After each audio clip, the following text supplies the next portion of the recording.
I'm probably going to eat the rest of the salad during this episode because I'm really hungry. During or after?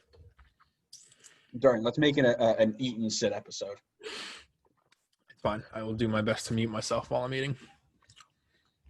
No, we'll do it. We'll do a mukbang. Is that what that's called? Yeah, we're not doing that. A mukbang. Yeah, we're not doing that. We'll see. That's I'll make that decision. No.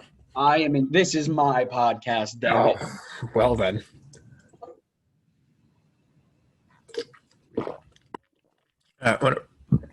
Sorry. Whenever. You ready? As I burp into the mic. Good intro. Love it.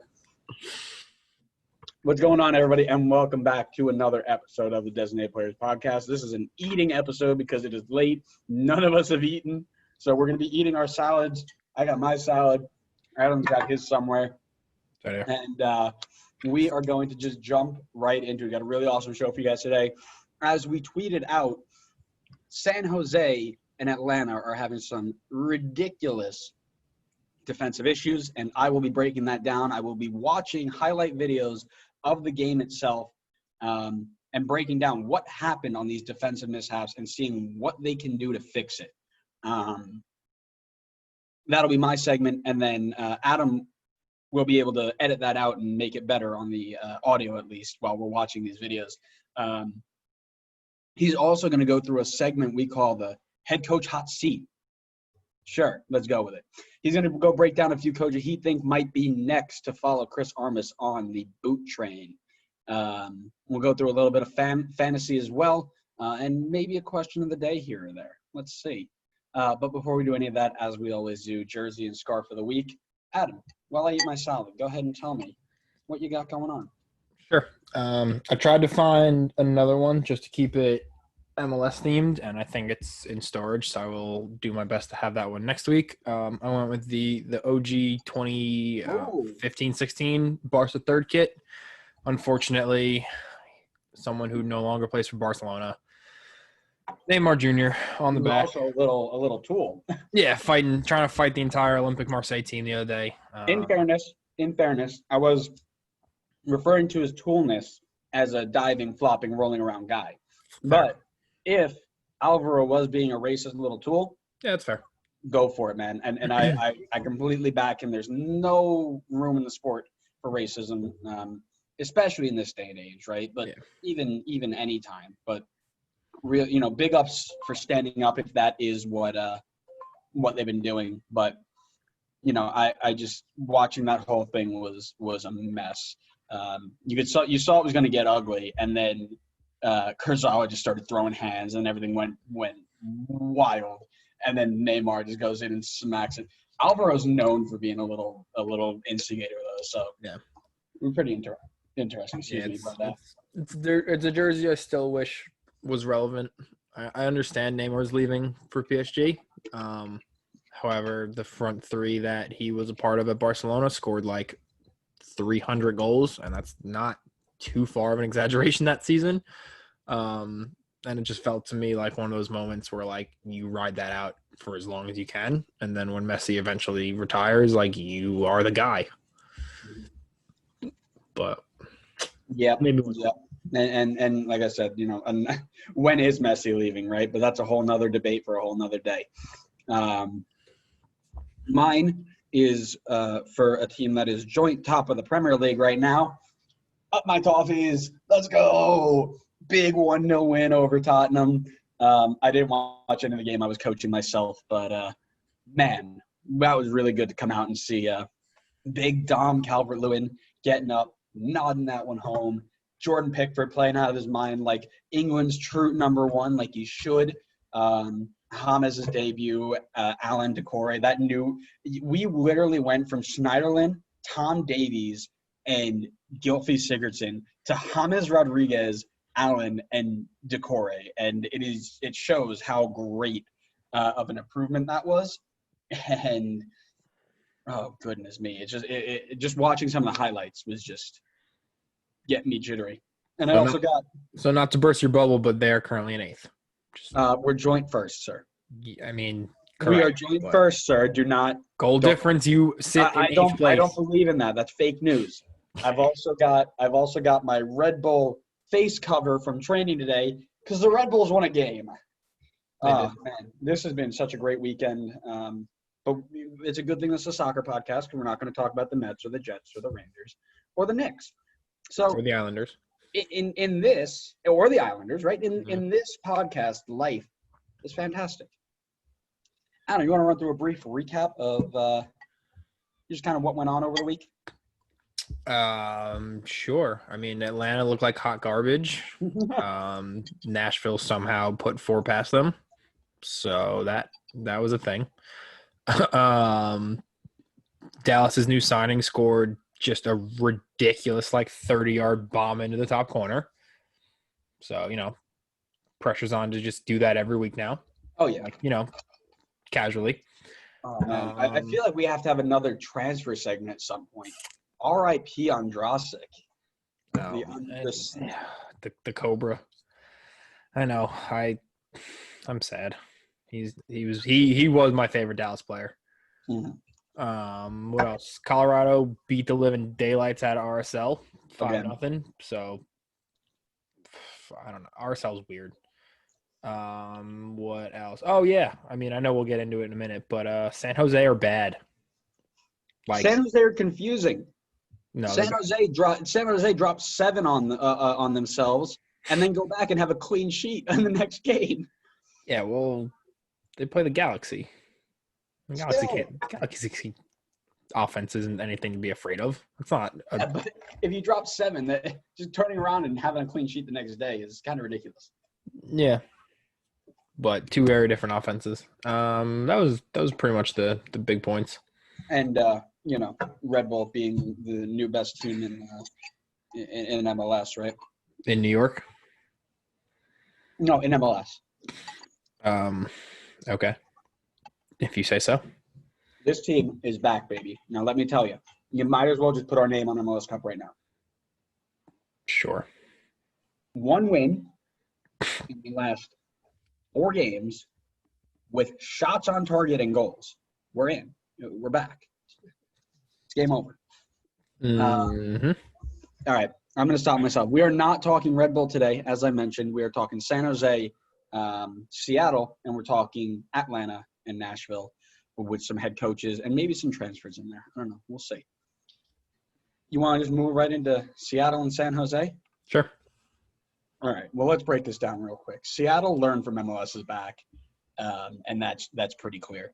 San Jose went again and tried to press him all over the field, and Brian Schmetzer was like, Good try. We're going to show you how we beat this. And how do you beat this? You beat that with a lot of people running off the ball. I think a lot of the times in the first game of MLS's back, Seattle just weren't clicking. People weren't moving off the ball. When you've got people playing man-to-man all over the field, all you got to do is move.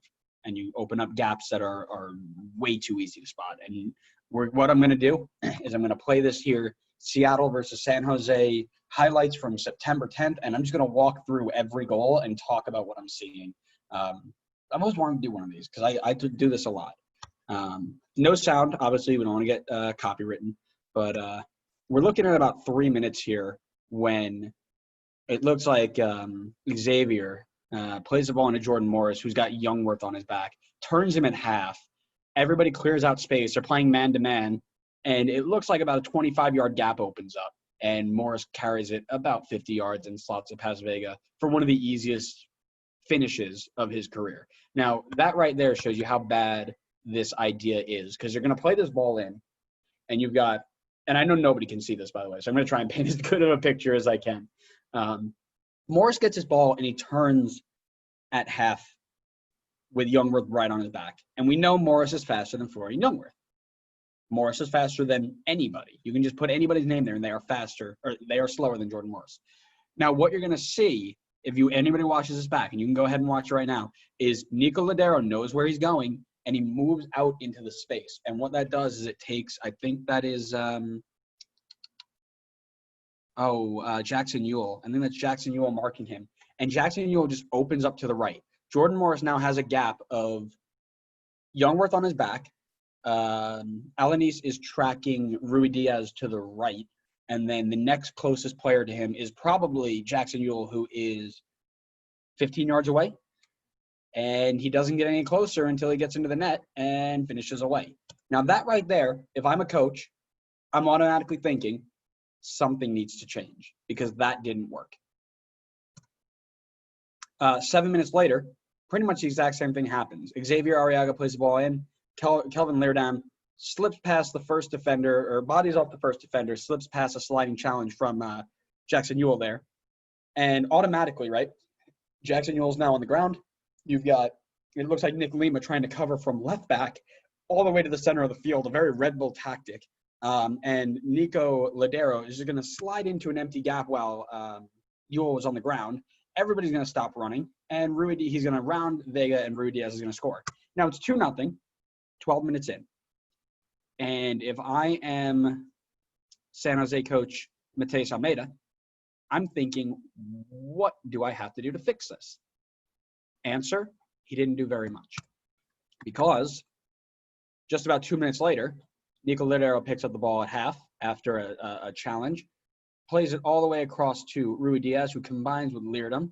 Leerdam plays in it's Jovan Jones who plays in Leerdam, and Leerdam it's Leerdam who plays in Jovan Jones. No, just kidding. It's Jovan Jones who plays in Leerdam. The clarity on this is awful. Jovan Jones plays in Leerdam, who takes a touch and fires a rocket into the bottom right corner. Now, if that was the first goal, I'm saying let's not do a damn thing. This is a good goal. We had somebody lose a challenge. Everybody's kind of shifting, whatever. Daniel Vega should have made a save, and we all know what I feel about Daniel Vega, but it went right under his hand. Unacceptable. However, if that's the first goal, I'm saying whatever. It's the third goal. So now we're going up. It's 20 minutes, and just a simple flick on by Jovan Jones onto Morris, who holds it up nicely. Quick little back heel. And again, now we're having 1v1 all over the pitch. Nico Ladero's taking a run behind Florian Youngworth, and I believe that's Alanis. It might be Jackson Ewell, who's tracking him. And what that's doing is creating a gap for Jovan Jones to run straight through, and Jordan Morris is like, thank you very much. I'm going to slide that right in there. He's just faster than Alanis. Alanis takes a slide tackle and kicks it out to, it looks like Rui Diaz, who is now, and I'm looking at this picture, there are 3 Seattle players behind 4 San Jose defenders. San Jose defenders are on the 18-yard box. Seattle attackers are on the 6-yard box. This is just pure nobody wanted to play anymore. And that's ridiculous. Something needed to change way long ago, but clearly nothing did. And it's a nice, easy square across, tap in. Vega's got no chance. 20 minutes, it's 4-0. Where is San Jose's brain at this point, right? If you're losing 4-0 20 minutes in, do you even come back for the second half? I wouldn't. So we go on, and 30 minutes now, Arriaga's carrying the ball through, loses the challenge to Youngworth. It pops out to Christian Roldan, who plays in Nico Ladero. And again, he checks back, and you have runners off the ball. Everybody's running straight behind because what's happening is everybody's watching this play go this way. Nobody's watching the play go this way. Nobody's watching players go this way. That creates all these gaps. They play the ball through. Jovan Jones is faster than Alanis, and he plays it wide. But this is another chance that they're getting. It's Kelvin Leerdam again. I forgot. Kelvin Leerdam's playing outside back, and they were very attacking all game long. Nice little dummy play there. Oh, brilliant. So the biggest thing that I'm taking from this is San Jose strikers did not put enough pressure up top, because every single goal that has happened has started with Xavier Arriaga playing the ball out of the back. Every single time. And it's not good enough from Rios, Husin, Wando. I don't know who was up there this game because I don't think they touched the ball once, but it's not good enough. On the defensive end in the attacking third, and this is the coaching insight. We should do like a coaching corner or something. You need to put that pressure there, because especially when you're playing 1v1 all over the pitch, because if you give anybody enough time to move, they're going to get free. So Arriaga plays into Nico Ladero, who's got Ewell on his back, plays a nice little dummy into Jordan Morris's feet. At this point, Tommy Thompson's standing behind Roldan, or who is that? Yeah, it's Roldan standing. No, it's Rui Diaz. Rui Diaz is pulled all the way out to half, withdrawing behind Tommy Thompson. Gets all the way in behind. And it's such a flat line. My goodness. That back four, back three, whatever it was, is so ridiculously flat because you've got, oh my God, that was Fiore and Youngworth in midfield. Rui Diaz checked all the way up to half, and Fiore and Youngworth followed him. It baffles me, right? That's defending 101. If you're a center back and your striker is over there, let him go. You've got four midfielders to deal with him. That's just so bad. Like, what? And he finishes calmly, but like, why? And you know Rui Diaz is faster. You know Morris is faster. You know Ladero's faster. Youngworth's one of the slowest defenders in the league. Why are you having him play withdrawn to midfield just to get burned like that? It's not like Almeida's high press system only works against teams like, or man-to-man system only works against teams like Red Bull, who don't have the technical ability to play out of the back like that. When you know you're playing a team like this, you need to alter your play style. Holy crap. So I didn't watch this game because I was out coaching or something. But there was a corner kick. They put everybody up forward, and they left. Who is that? Oh, I don't even know. I think it was Alvaro Rios, who was hanging out at half. And you're looking now at a ball that gets played into Rui Diaz, who he steps to him at half instead of drops off. Jordan Morris goes in one-on-one. Vega makes a save. But the defensive capabilities of the San Jose team are criminal. What they do, this man-to-man stuff, is just pathetic. Vega actually makes a really good save there. A nice little combo off a corner that I can't really fault San Jose for. That was a better play. Plays all the way across to Jordan Morris, who heads it in, and Vega makes a good save.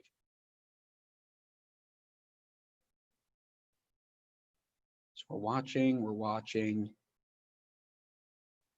All right, to be fair, the sixth goal wasn't awful. They did a really good job defending on the sixth goal. That was just some class by, I think it was João Pedro.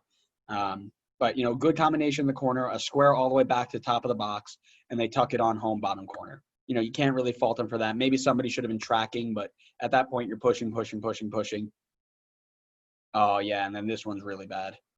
You got Jordan Morris playing on the wing, wins a tackle off of it, looks like Tommy Thompson or somebody, outruns this outside back who I've never heard of, and then you've got, it looks like Nick Lima trying to recover on Jovan Jones, who takes a first touch, holds him off, and then finishes top corner. And that's all 7.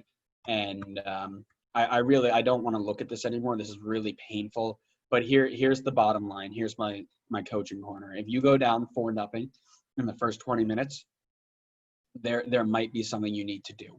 You need to have better pressure up top, which means if Wondolowski started, get him off. He's not there yet, or anymore, I should say. They got a goal off a penalty. That's so garbage. That's such a San Jose way to do it. But listen, you need to have more pressure up top when you're playing one-on-one. You got it for all of our followers who are American football fans. If you're playing man-to-man defense and you can't get to the quarterback, somebody's going to get free eventually. And if you have enough movement, you're going to get confused. You're going to get lost. And that's exactly what happened here. They tried to play man-to-man all over the pitch, just like they did in MLS's back, and it backfired because Seattle was like, oh, this isn't my first game in 3 months. I'm just going to run all over you because we're fit.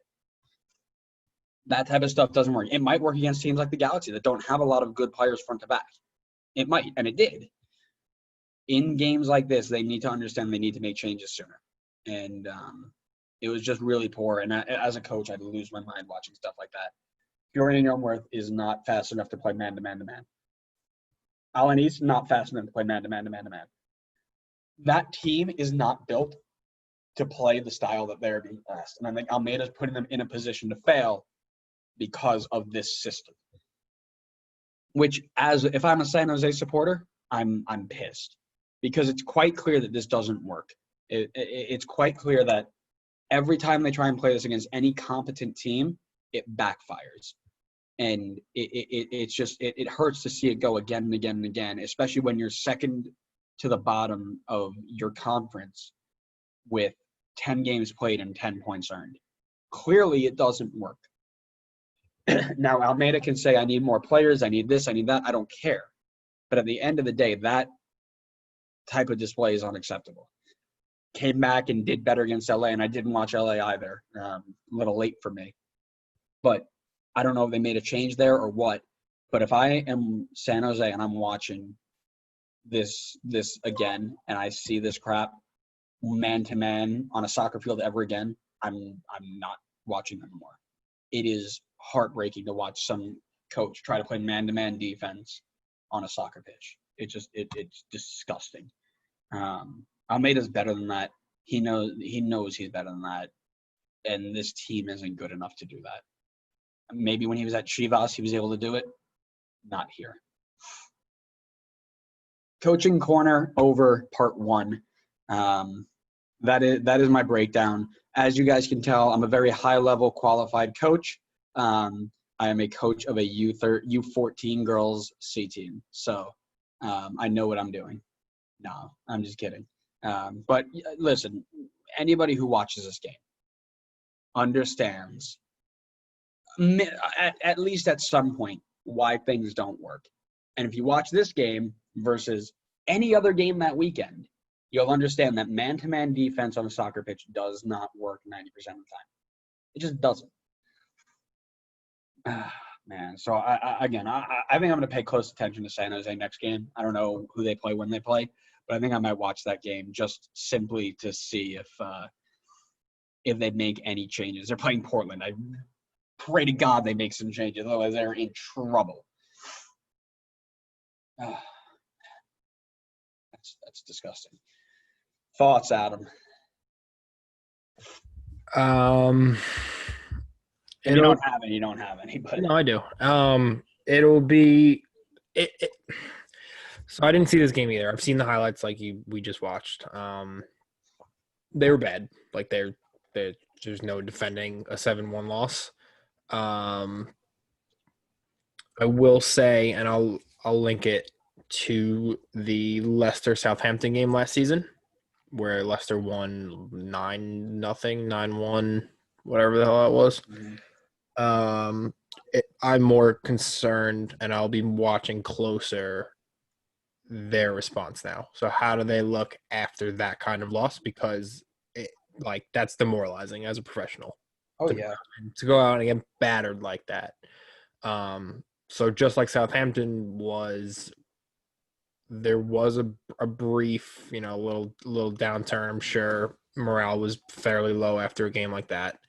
I'm sure the morale in San Jose right now is probably not great.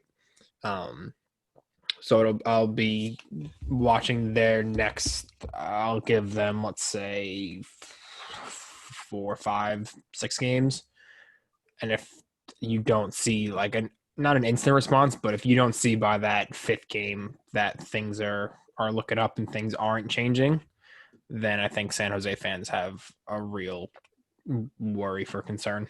Yeah, no, I agree. And like I said, I think the 0-0 against LA is a bit more promising because you were a bit defensively sound, but you're still not getting any attack out of it. So where is the game plan, right? What is the idea? What are we doing? That's my question. Yeah, I don't know. Just really frustrating to watch stuff like that. I mean, I'm a neutral in that game. I'm a neutral pretty much in every game that isn't Red Bull or NYC or DC. But just to watch that from a soccer standpoint, that's really frustrating. But yeah, so that is part 1 of my coaching corner. Make sure that you go back and as we're talking about that, watch that highlight with me. Watch what I'm talking about. Watch what we're seeing. I don't think I'm allowed to save that video and mark it up, but one of these days I might, just for fun. What are we going to do? Get copyright striked? Oh, well. Sue me, YouTube, MLS, sue me. We don't have lawyers here yet. Oh, I've got everybody on retainer. Yeah. All right. Let's move on. Talk to me about some head coaches in the hot seat. Yeah. So I have three coaches that we're going to talk about tonight. I will say 2 of the 3 I have little caveat asterisks, whatever you want to say, that it's not 100% on them. So there are other mitigating factors that I think aren't helping them. So I will say that before I give my picks. And then I'll go into further detail as we go. So number 1 is Chicago's own Raphael Wiki. Chicago's a team, and I just linked the San Jose game to Southampton, so I seem to be just linking everything to Premier League today because today was the end of the opening weekend of the season. Euro snob. Yeah, whatever. Come at me. Chicago to me is like West Ham last season. And what I mean by that is it's very difficult for even someone who watches soccer as often as we do, to follow every team. Like there are too many teams, there are too many games, there's too much news, and you can't follow everybody. I don't think, other than the 2 games Chelsea played at West Ham played Chelsea, that I watched West Ham play last season, because there's nothing that there's no reason for me to watch a West Ham game. There's nothing about them that excites me. Just like the Chicago team, there's nothing really there for me. Back when they had Schweinsteiger, I would occasionally tune in just to see how he would look at center back, just because I still couldn't wrap my head around the fact that one of the best midfielders in the world is now playing center back. So Chicago doesn't do anything for me, if you know what I mean. Doesn't tickle your fancy.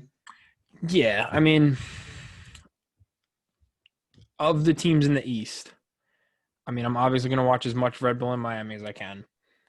I will watch NYC depending on how they do, and if the game's available. FCC, I will, I guess, occasionally watch depending on their matchup. I try to watch Atlanta as much as possible because I enjoy the fact that they're a bit of a dumpster fire right now, just because of how successful they've been. But Chicago, it doesn't do anything for me. So bringing it back to them, they've won 1 of the last 6 games, and that was against Cincinnati. They've scored 7 goals, conceded 10, which doesn't seem horrible. That's okay. They're about 500 either way as far as goal differential. They currently sit on 9 points and are level with Cincinnati for second bottom of the East. The only team worse than them is Miami, who many would argue is having the worst start to a season ever. They have 2 wins and they're a point above a franchise team. So considering our preseason prediction, and we looked, I went back and listened to our preseason transfer episode before this. Some of the players that they brought in, the ones we talked about were like Jimenez and Beric, bigger names that we were fairly excited to see how they came and slotted into that system. I haven't heard any, are they doing anything? Are they playing well? Is Beric scoring? Beric is kind of performing. That's what I mean. Kind of performing. And I don't expect him to score every game. I don't expect him to be setting the league on fire, because not many players and teams are doing that. This seems to be kind of like most teams other than Columbus, who are just stupid at this point, are kind of just that middle of the road average, win a game, draw a game, back and forth kind of stuff. But I haven't heard their names anywhere, not Twitter, MLS, on the app. I have no interest in picking Chicago players for fantasy for any matchup.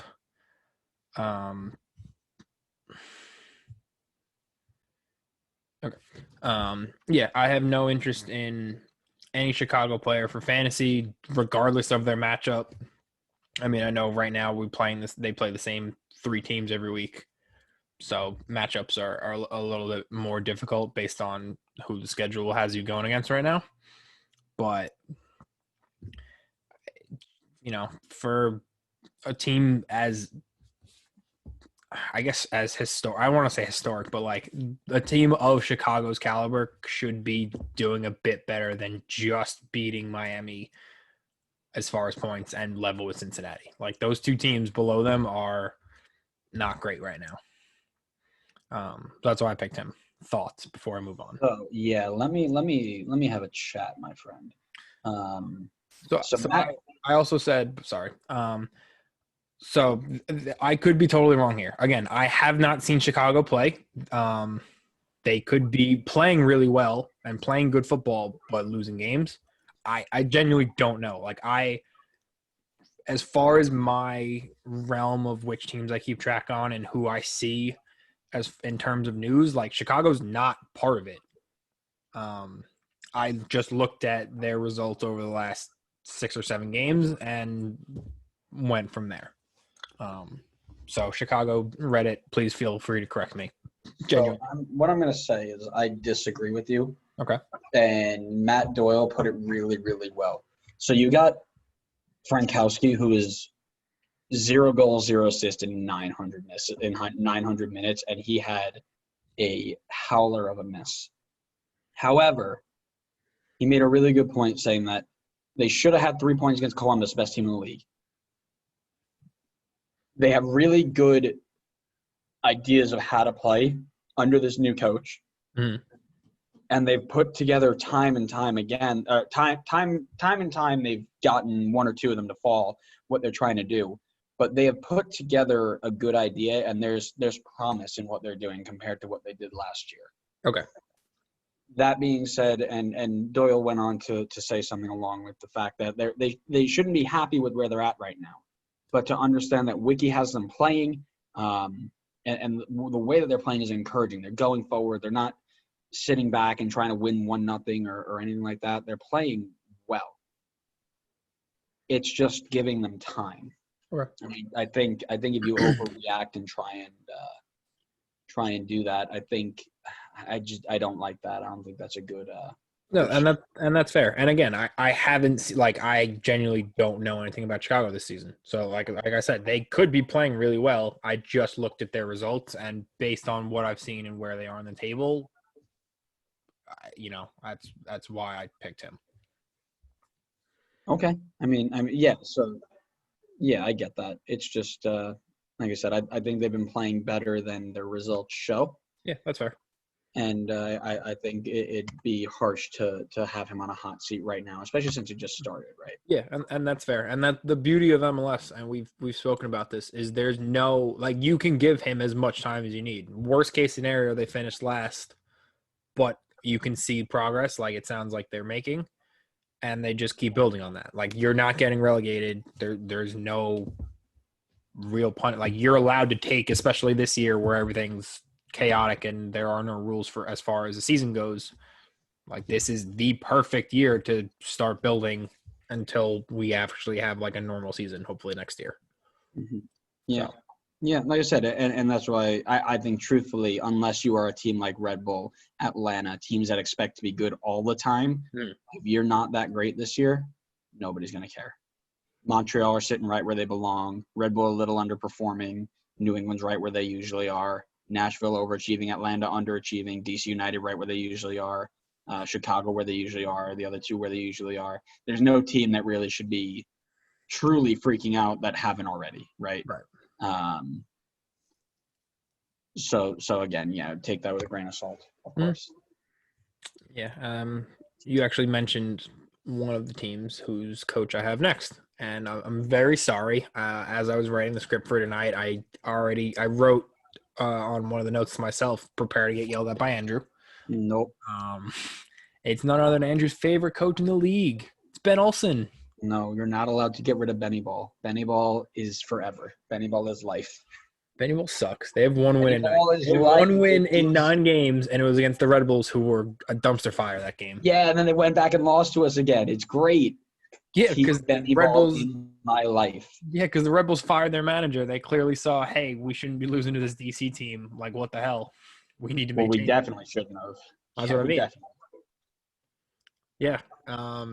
DC has 2 wins. So that garbage game against the Red Bulls a couple weeks ago, and way back in March, they beat Miami, despite getting dominated by Miami in their second ever game and winning because of a red card, and then going up the other end and scoring after Miami got a goal called back.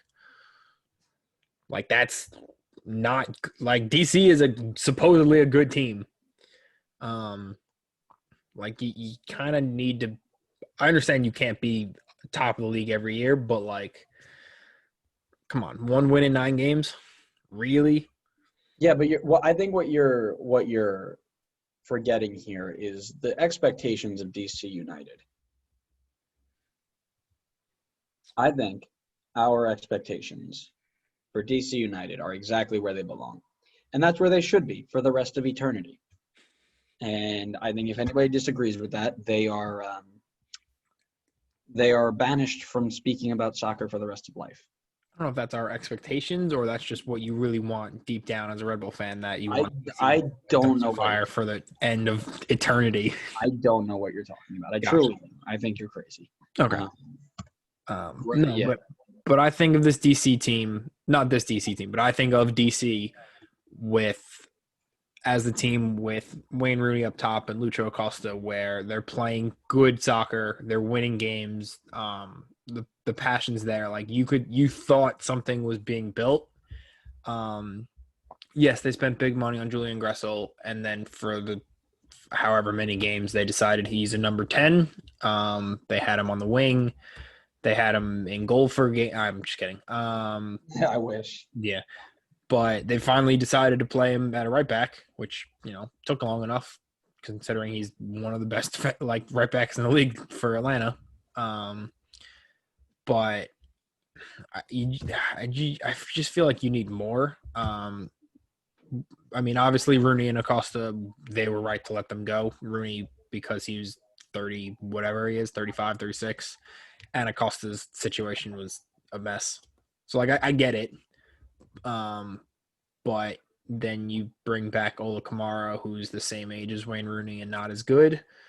And then Julian Gressel isn't a direct replacement for Acosta. So you're going to struggle going forward. And they can't hope to play the Red Bulls every week. So yeah, I need more from them as a franchise. Yeah. I do not.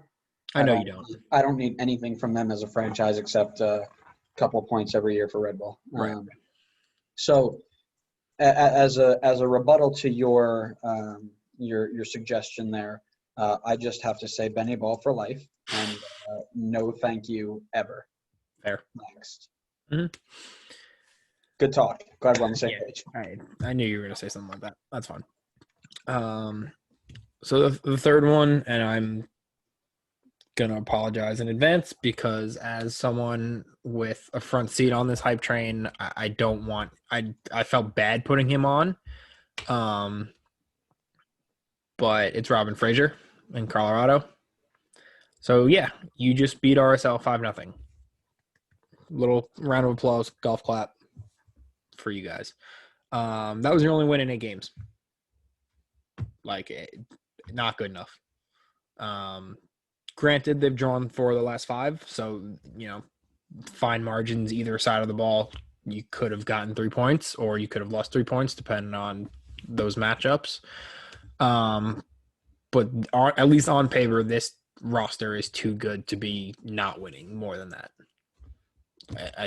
We talked. I talked ad nauseum during preseason about how it finally felt like Colorado had at least 90% of the pieces in place to push on and do something this year. Granted, that was before the season exploded and went to crap, but you should be doing better than this. Like, the West isn't great. Like, I genuinely think the top of the East is way better than the top of the West this year as a whole. third from the bottom above San Jose, who we just spoke about, who suck, and Vancouver, who also really suck.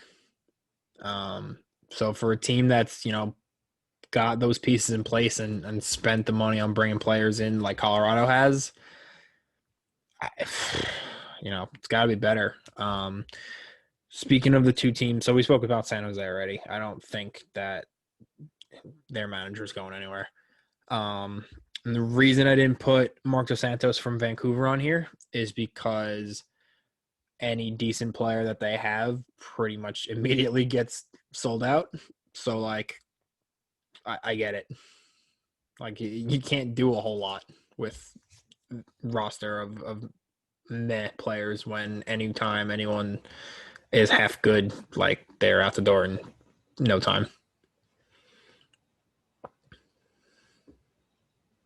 Yeah, no, I agree, and I think I think it's an interesting one. I'd be really interested to see how this stuff kind of plays out. I think yeah, I don't know. I don't think anybody is truly on the hot seat anymore because, Right. as we mentioned, I think if you're talking about a team that's just expected to be where they're expected to be, I don't think there's really any worry. I am curious to see where the pieces will land. However, so yeah, let's keep an open mind and let's have fun with it. Go MLS, right? Something like that. If I had to pick one, I would honestly look at maybe Robin Fraser because he does have all the pieces now. Right. Benny Ball does not have all the pieces, and it'd be harsh to ask somebody to play with a team like that. So I'm going to say don't worry about Benny Ball. Benny Ball is safe and here to stay, and we will find an answer at some point soon. I'm sorry. I'm also setting my fantasy team here because I forgot to do that today. Good. I mean, you have till Wednesday. Yeah, but I got an update saying like, hey, don't forget you got a thing, and I'm like, oh, I do have a thing. Yikes. Yeah, let's do that for now.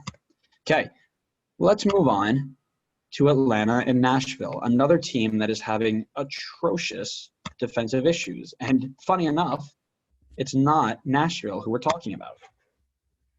We're going to do the same thing.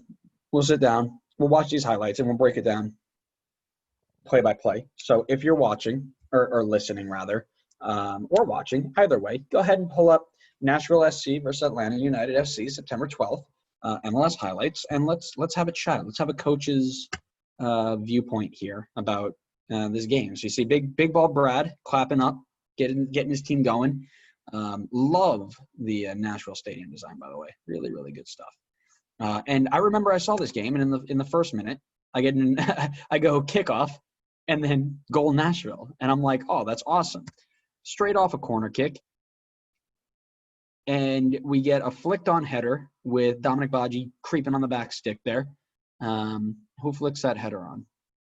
It looks like Big Dax gets and flicks a header on as he always does. The one thing I miss about RBNY Corners is that he was a little rat in the boxes.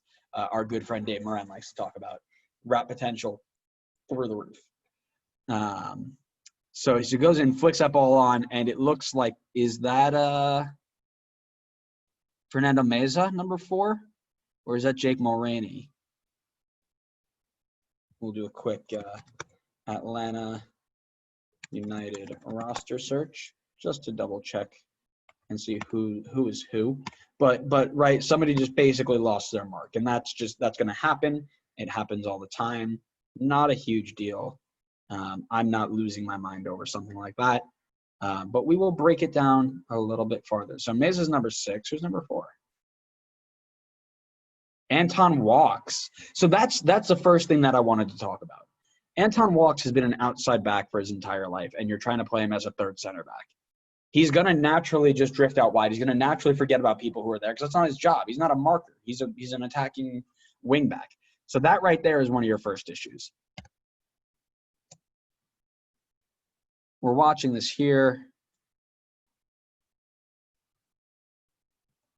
That's nothing.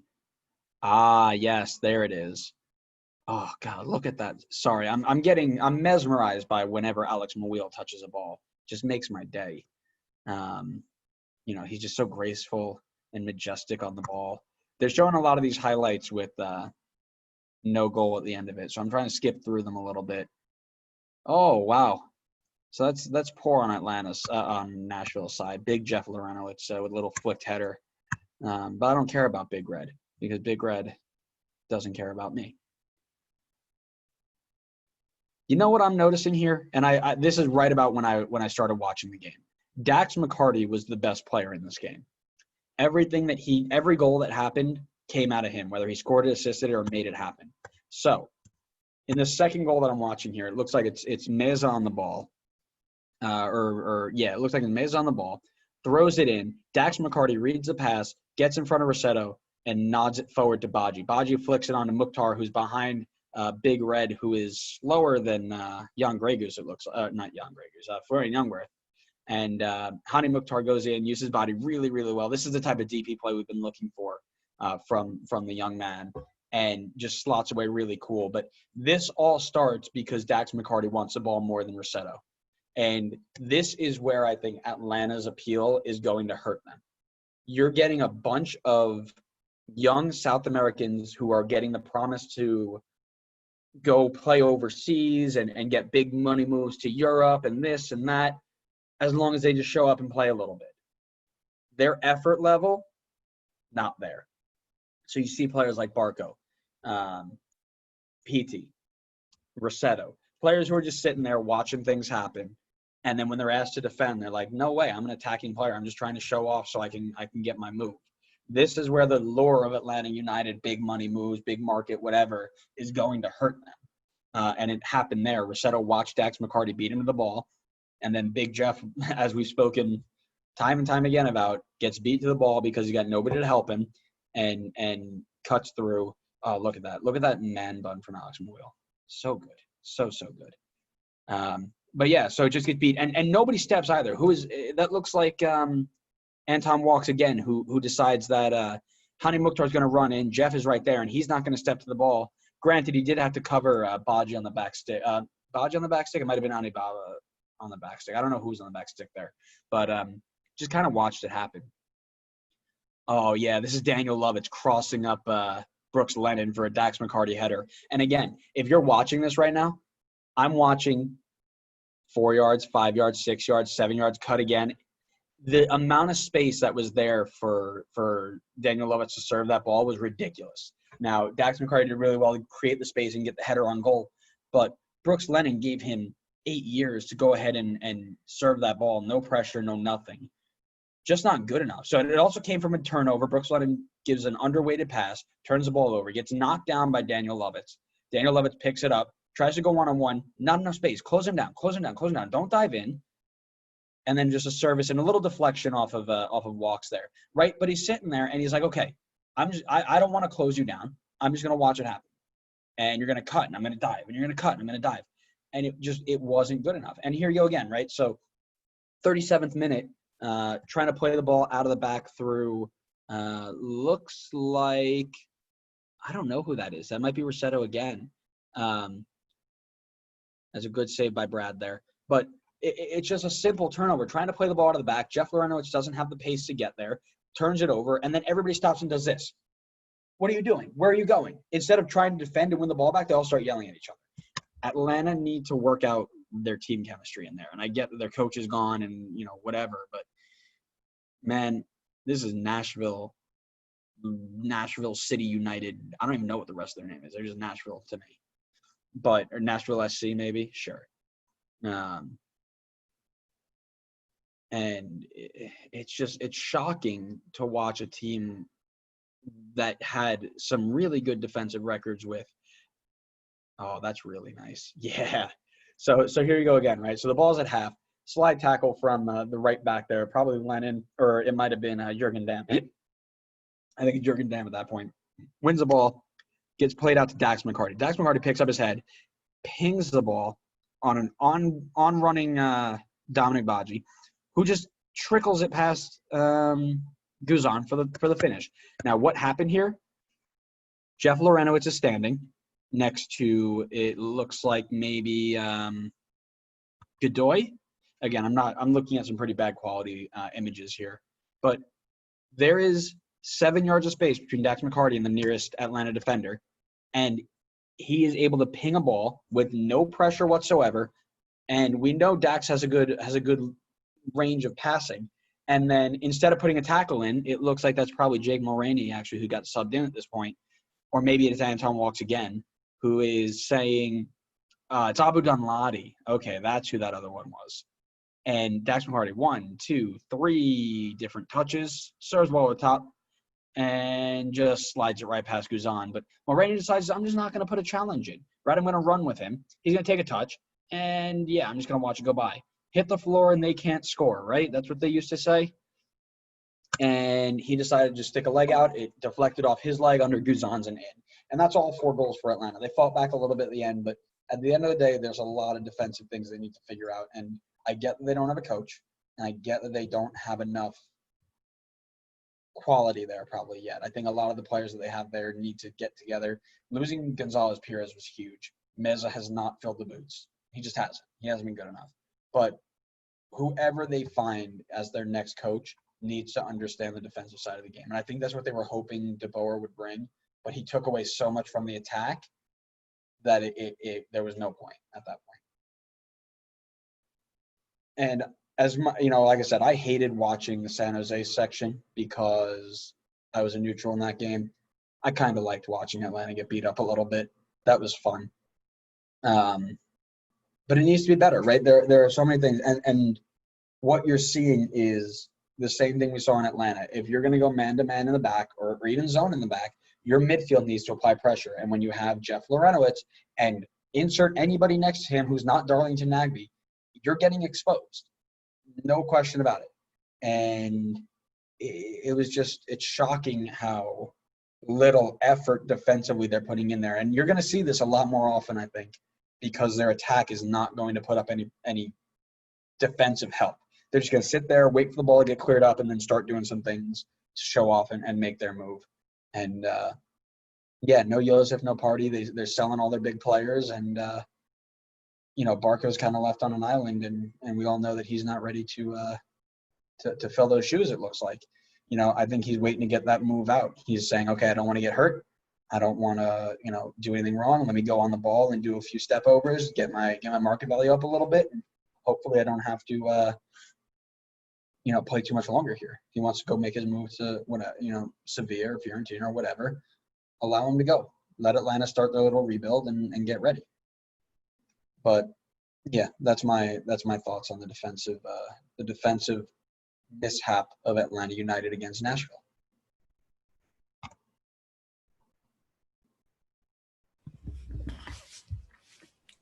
Yeah, I'll be totally honest. I'll put my hands in the air. I forgot Rossetto existed. So that just shows you the impact he's had in Atlanta. And we spoke about Barco last week. I mean, for all the talent that he supposedly possesses, and I'm not denying that he's a good player, but we need something. We do. I agree. And I think just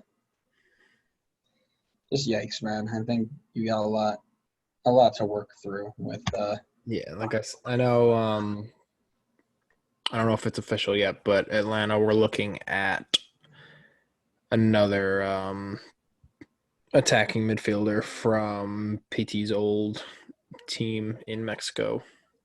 So it looks like they have a pretty direct replacement for him already. Oh, what's really funny? Rossetto, the guy we're just talking about, $4 million in fantasy. This is their biggest signing that they made all year, and he's $4 million. Yep. That's actually wild. I'll tell you where we're at. But Atlanta, the longer it's weird. I was going to say the longer Atlanta go without a head coach, the worse it'll get. However, Like there's no like you have all the time in the world right now because this season doesn't mean anything. Yeah. So as much as Atlanta fans are probably pulling their hair out right now, like you've been spoiled for 2.5 years now. Like as Yeah, a I'll say, new that's a good point. franchise, yeah, like as a new franchise, you came in and literally blew the league open. That's a really good point. Um, I find that really funny, actually. A lot of people are complaining, like, oh, man, I have to deal with this, that, and the other. It's like, bro, you haven't experienced bad. Like, yeah, like it happens. I mean, LAFC is doing the same thing right now. yeah, yeah. That's funny. I never thought about it that way. That's a really good point. I like that. Like, not every team's going to be competing for the title every year. Like you literally just can't do that. This isn't a Real Madrid Barcelona league where one team holds all the power. That's right, and that's a really good point, right? It's crazy to think, but you're never going to have a team that just is always good, and that's kind of the fun part about this league and why I enjoy it so much is that it is never the same team being very, very good every time. It's just not, and that's what I love about this league is we can sit here and make predictions, we can sit here and analyze to our death. You will not see a team be that good every single year. Mm-hmm. It's just great until Red Bull do bad, and then it's like, okay, we got to relax a little bit here. Then it's the end of the world. Then we need to have a real conversation about what's going on. But yeah, so that's that is my breakdown of what's going on. And do you want to move on? Sure. Okay. So do you have anything you want to add before the fantasy segment? Nope. And then we'll do a question of the day at the end. Yeah, I got a good one. Oh, okay. I do too. Oh, okay. I'll let you ask yours first. Yeah. So fantasy segment. So first off, Andrew, how'd you do this week? Oh man, I did really good. For the second week in a row, I picked a captain that didn't play. Me too. So I'm really good in there. I finished 32nd on the week, 38th overall. I had 70 points. Okay. So Jordan Morris and Zardes saved me. I brought in Jonathan Bornstein as just a fill-in player, and he played 45 minutes and got a yellow card and got conceded 2 goals. Nice. Yeah, conceded 2 goals. So that was good. Bill Hamid, I didn't realize wasn't starting for DC because I don't watch enough MLS anymore. So he didn't get many points. Zellerano was my captain, so he didn't play. And everybody else, I had Baco, who I thought he had a double game week. He had to do something good. He didn't do anything good. I had Ruan, who I thought would have done decently because Orlando are playing decently well, and then that ended the clean sheet run, right? Yeah. Tinnerholm had a goal. Valeri kind of fell flat, but I had Grey Goose on the bench to sub in as a change, and so did Pozuelo. So sitting at 415 points for the week, behind you and Connor. You are just above Connor now at 452. Connor's at 447. So I got some ground to make up. You didn't have too bad of a day yourself there. Sure. You said it, not me. So I finished with 72. However, if you look at my team, I will say, and I was in the chat of the MLS Fantasy Boss recording last week when we were talking our picks and. Oh, so you cheated. No. These were my picks. I always set a lineup before they record, and then I kind of tweak as I learn new information and get persuaded. However, I suggested Kevin Molino because Minnesota had a double game week, and I was vehemently told in the chat by several people that Molino is not the midfielder to have for Minnesota. Pick a Jan Gregush, pick a whoever. Kevin Molino only plays 60, 65 minutes before he gets taken out. He's not guaranteed to start, and ended with 15 points. So shut up. So he did well, and the same thing with Zellerano. So a lot of people, he seems to be the obvious one. However, if you look at the numbers Pedro Santos has put up over the last 3 weeks, the dude is on a roll. So I continued and just rode him for this week, and he rewarded me. So solid 12 points for him. And then Tyler getting the 18 was what saved me. Those are literally the only 3-point people that did anything. If you look at the rest of my team, my 3 defenders combined put 6 points up. And then my 2 strikers put up 10 points. So Shavilko had an 8, and I debated captaining him because I was unfortunately coaching this week and wasn't able to check lineups and make adjustments accordingly. So when I captained Lassiter on Houston, who didn't play the first game and got a solid 1 point in the second game, so my captain got me 2 points. Gonna have a bad week. If I can figure out who to captain this like each week and not like I genuinely don't think I've picked a captain that's gotten me more than 10 points this season. I am convinced I've got a good one this week. So I don't know who I have it on so far. Yeah. So let's go ahead and talk must-haves versus. Before that, so our top league, our top scorer in our league this week was John Stark. So Portland fan, 94 points, sitting at top 10 overall. So well done to you. So St. John FC. Yeah, well done. You did very well. And our friend Ryan Anderson still top in the league. I feel like he's the top of every league. Yeah, he's doing well. Yeah. I think I got a pretty good one this week. I'm backing a few players to be some differentials in here, but we'll see. All right. So Andrew, one must-have player this week. I think a must-have player after some of the performances we've seen has to be Diego Valeri. He's got a double game week, both games against San Jose. If you listen to anything in this last hour and a half, I don't know how long we've been going, you know that we don't rate San Jose's style of play.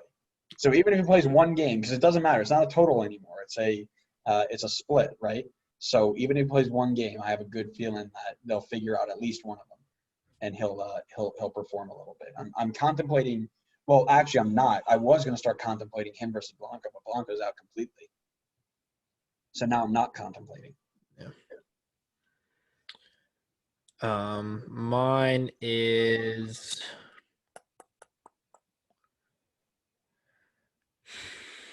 Gotta have this prepared, man. I do. I was just debating. But I'm gonna go with Tyder. I mean, double game week, first games against Vancouver. Coming off an 18-point week. He's on most of set pieces and penalties. So I'm kind of banking on that first game. They play Philly the second game. Granted, they're at home, so who knows? But I'm more banking on the fact that Vancouver are a hot mess right now. What I'm going to do, I think. So the double game week thing is hard. Yeah. Especially because I'm never home to make my switches. So I'm going to keep it here. Yeah. And if I need to make changes, I will. But when I move to differentials, I think I got a good one. Okay, so do I. So Andrew, differential. Chauvin Jones is $7.9 million. He's playing LAFC, who have had struggles going forward. Mm-hmm. But I think I'm going to go Chris Mueller, who's 8.7 in the midfield against Chicago, who we've talked about has some defensive issues. I'll go Chris Mueller, I think. Okay. Fair. I'm just checking the first name of my player because I just want to make sure I have it right before I call him Austin again. It's not trusty, so don't worry. One moment.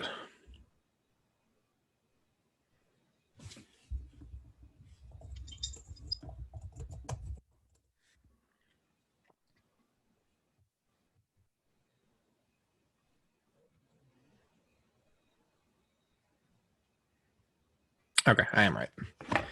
His name is Ricardo Pepe. Ricardo Pepe. So FC Dallas is 5.7 million forward. A new guy? The new guy.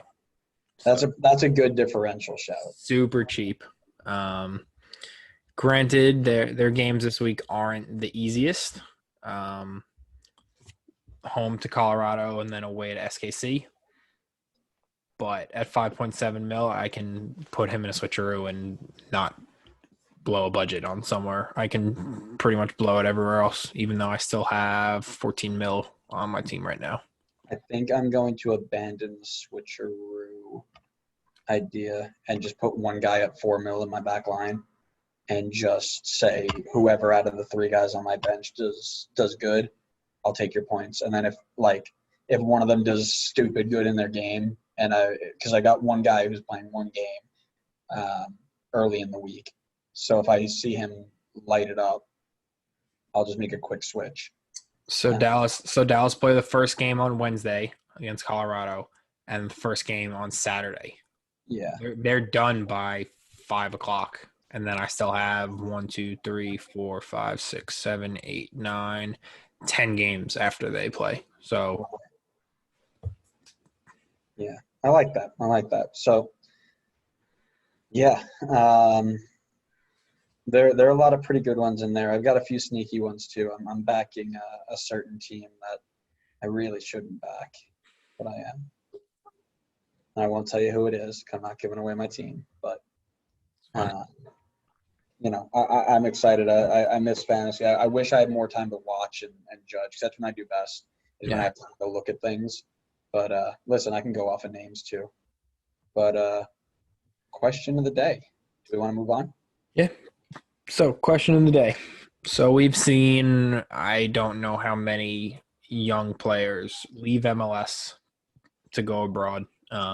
Yes, Alex Mouille should get a move to Barcelona. Is this even a question, really? I mean, he's just waiting for Messi to retire. I guess so. He gets the number 10 jersey easily.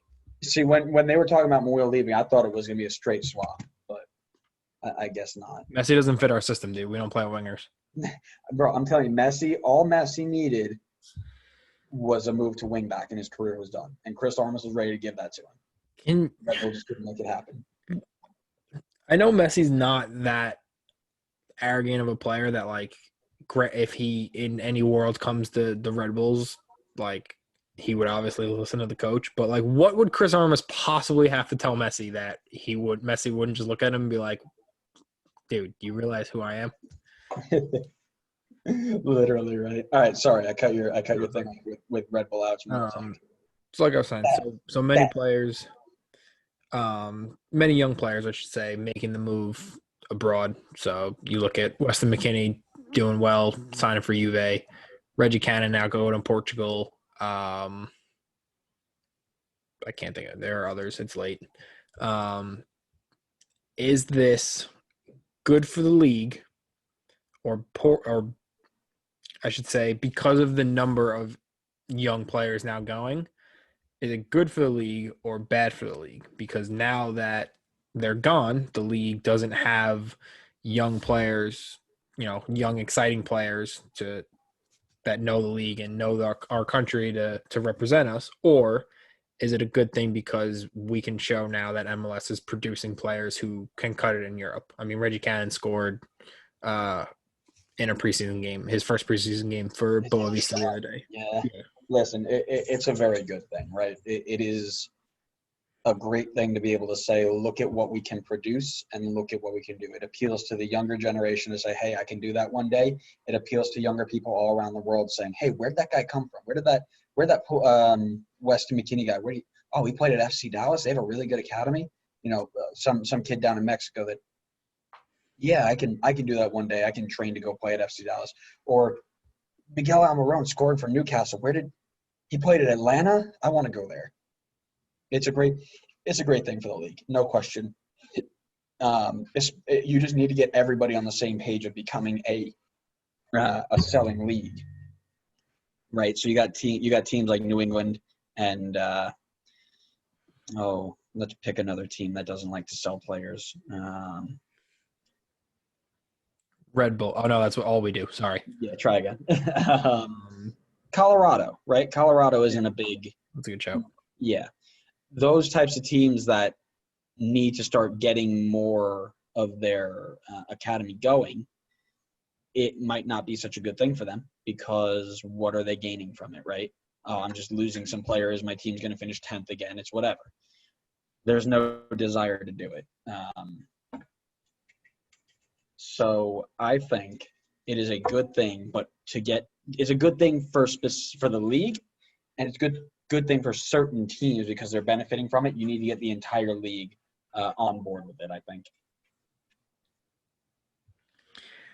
Yeah, and it's interesting. The more players who come in, I mean, most of MLS, not all, but most of the young, exciting guys who come into MLS seem to be from South America, Mexico, Right. and then look to move to Europe. So I see the MLS as that like weird middle step, which is good because we used to be the bottom step. We literally exactly no one wanted exactly. Yeah. So, we were the bottom step, or we were the last step. Right. And at this point now, we are a middle step, and that is how you have to get to the top. You don't just become the best, the top 5 leagues in the world by saying that you're the top 5 league in the world. You need to prove it, and by becoming a jumping point, if you can get enough people there all at one time, it also would be good to have a big money, no salary cap league, right? Because that would allow us to buy better players, the bigger players, right.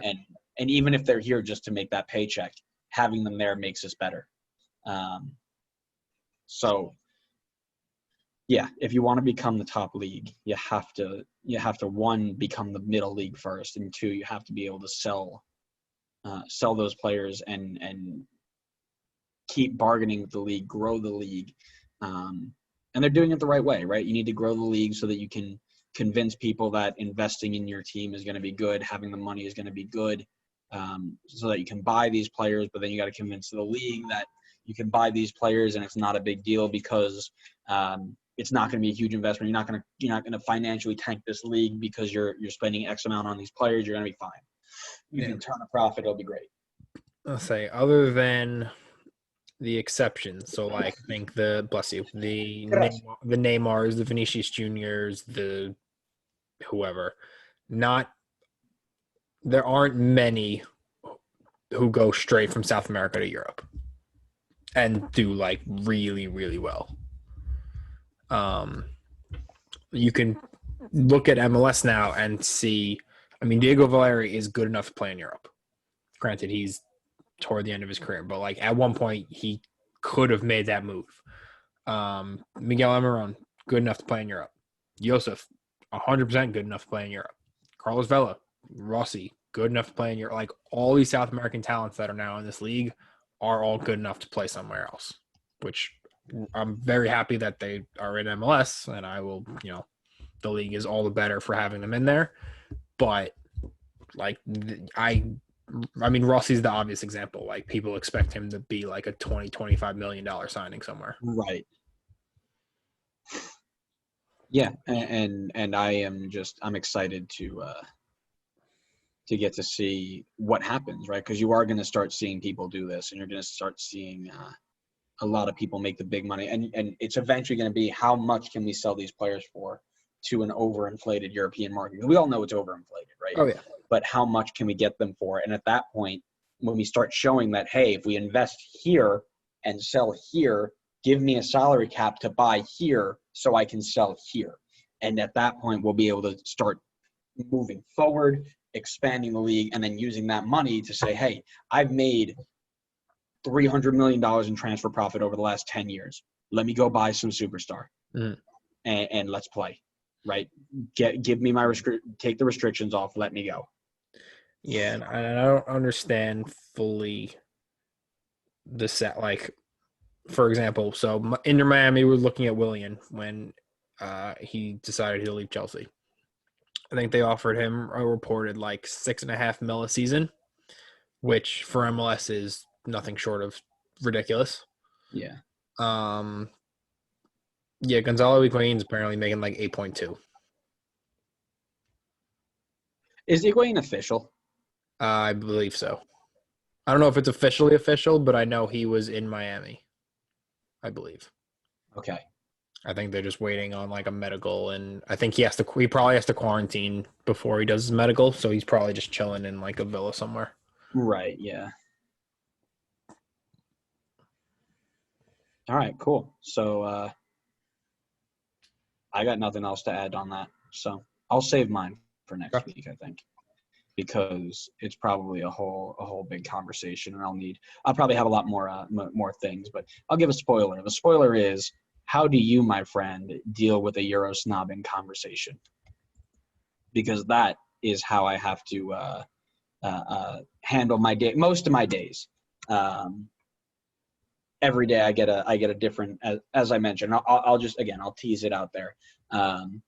This afternoon I got a DM from a buddy of mine that I played with, who sent me the MLS clip of that Portland goal against LAFC, where they made about a 10 to 15 pass sequence, pulled out a bunch of people, and he called it bad defending. He said it was a good buildup, but the defending was poor. And I tried to explain to him that while you're making a 15 pass sequence, you're going to pull people out of position. They're going to start lunging because they're trying to win the ball from you because you've had it for too long. And he went on to say that if you did that in any of the top 5 leagues in Europe, you automatically lose the ball. So just something to think about, because I'm sure within the next week I'll have another example, because I've got tons of them. He does this every week. So I've got tons of them. And it's just, how would you respond? Because I've at this point stopped responding because it gets kind of tiresome trying to explain over and over and over again to people who don't want to learn, right? So just food for thought. And if we're teasing things, let's tease a nice little interview we're prepping. So we are an MLS podcast, but of course, as we know, USL is the future of MLS for most of us, for some of us. We are currently speaking with a highly rated member of a very good USL squad to possibly come on and talk about the road to MLS, what he's doing to prepare every day, how he lives his life as a USL pro, and what he expects to come out of day by day, and how he's basically just going through living life as a pro as a teenager. So we won't say his name, we won't spoil anything, but look forward for that coming up pretty soon. I don't got anything else to add. Do you? No, I'm excited to have this mystery person on. This way, when he eventually breaks into the first team, like we know he will, we can be like, "Hey, we know him. We're friends with him." Yeah. Well, it's kind of cool because he is supposed to be the next guy. Mm-hmm. So I'm very excited to see what he can do, and I'm excited to talk to him because I've always wanted to understand what it's like being that guy. Because as you know, I was always the guy. I was never the next guy because I was so good. No, I'm just kidding, right? But I've never really spoken to somebody who's the next big thing. So I'd love to see kind of how he's holding on. Mm-hmm. Holding on to that. So, but yeah, other than that, that's all I've got. Thank you guys for making it this far. It's a good time to sit down and chat with you and break some things down. And I hope you learned a little bit from our coach's corner. I feel like we should do that every day, every week. I like that. I like going down and breaking down a few things. What I really want to do is pick out and put on a video with our video to just say, draw some things and do things. And what we should do that one day and then see if it gets copyright claimed. And if it does, we don't do it again. But if it doesn't, we keep going. Because it's really fun. I love doing that type of stuff. I'm a very analytical guy when it comes to video like that and seeing where we can improve things. But before, like I said, I can go on all day about that. But that was another episode from us, guys. Thanks so much for making it this far. Make sure you're following us on all our social media accounts, Facebook, Twitter, Instagram, and YouTube. Just search the Designated Players Podcast, and it will come up on all of them. Make sure you're following us anywhere you get your podcasts, when we are live. And keep an eye out for our clips and our videos. We don't talk about every single game anymore, so we only post about one every other day or so. So keep an eye out for that, and make sure you're commenting and giving us your thoughts and what you're doing. And share with a friend. Let them know that we're doing some good stuff on the MLS world over here. 32 episodes in, still 16th ranked on feedsport.com. And if you made it this far, shoot us a tweet. I think one day somebody's going to shoot us a tweet, I swear. Shoot us a tweet with a hashtag. Hashtag dumpster fire. No, hashtag Benny Ball for life. Because Benny Ball will never die. But unless you got anything else to add, that was it for me. That's it from you. Thanks so much for joining us. And that was another episode of the Designated Players Podcast. And we'll see you next time. See ya.